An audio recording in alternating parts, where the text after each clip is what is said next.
everyone, Robert here, author of Expansion Mastery, the practical guide to living a fully engaged life.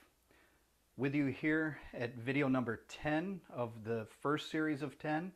In this final video, I'd like to address with you the 3 best practices that I've developed for reclaiming your time. A question I get asked all the time is, all this stuff you have in your book and all these practices you have sound great, and I'm even doing some, but my life is already so busy. How can I possibly squeeze in even a few moments a day to do what you're asking? Now, what I've done is I've taken 3 decades of study in meditation and visualization and martial arts and spiritual arts and esoteric spirituality and all these things, and what I've done is I've streamlined them for you.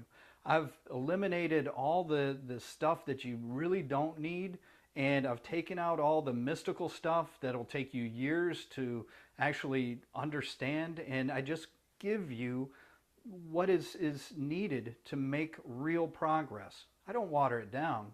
I just get right to the heart of it, right to the essence. And I present that to you so that you don't have to spend as much time as I did doing this.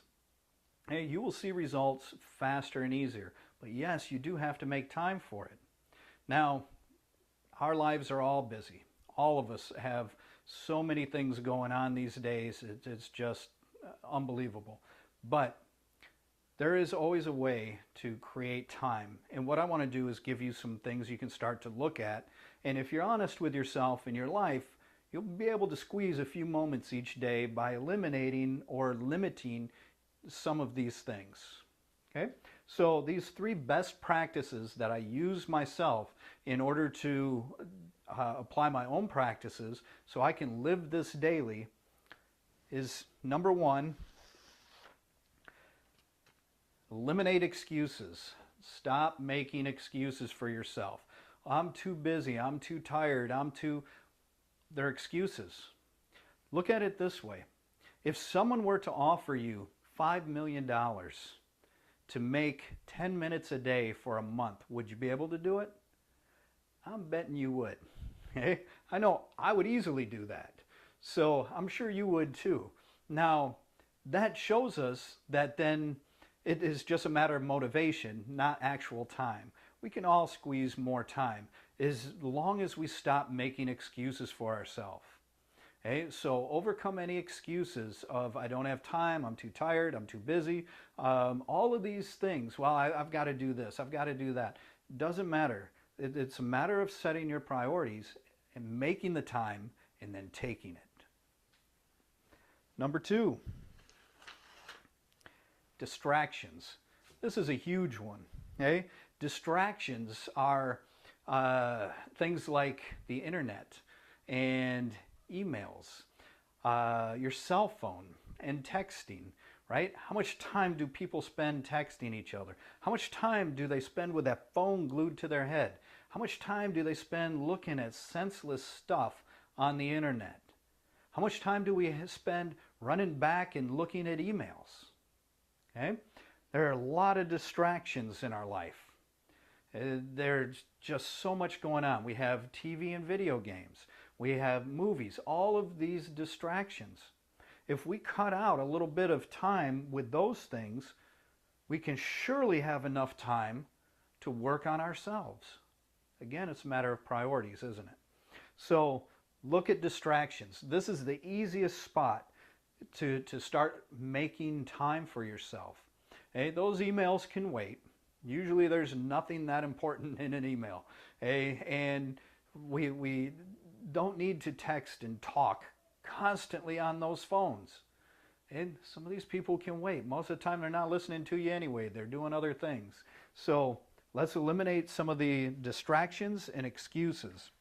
And the third thing is CPA. Okay? This CPA is counterproductive activities. Counterproductive activities were covered in a previous video, and they include things like competitive sports.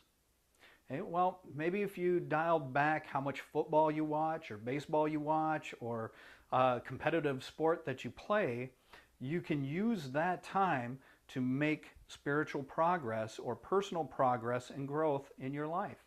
Remember, where there's ego, there is no essence. And when there is essence, there is no ego. So you can't do them both. Okay? To study spiritual practices 3 days a week and then go play a competitive sport where you get revved up about beating someone else is very counterproductive. Okay? The same goes for other activities, such as religious and political activities, okay, which we covered in the other video. Only if those things create a sense of superiority. If you are taught that you are better than someone else because of this belief, then that belief is really not a valid spiritual system. It is generating the ego. There's just no way around it. If you are honest with yourself, you will understand how this happens. So we want to cut out all these counterproductive activities. What are some of the others? Well, sitting on the couch and dozing off, right? Sitting in front of the TV and just vegging out. All of these are counterproductive activities. So if we can start to eliminate excuses, distractions, counterproductive activities, imagine how much time you will have to add to your day to work on yourself, your spiritual growth, your personal development, and who knows what other wonderful things.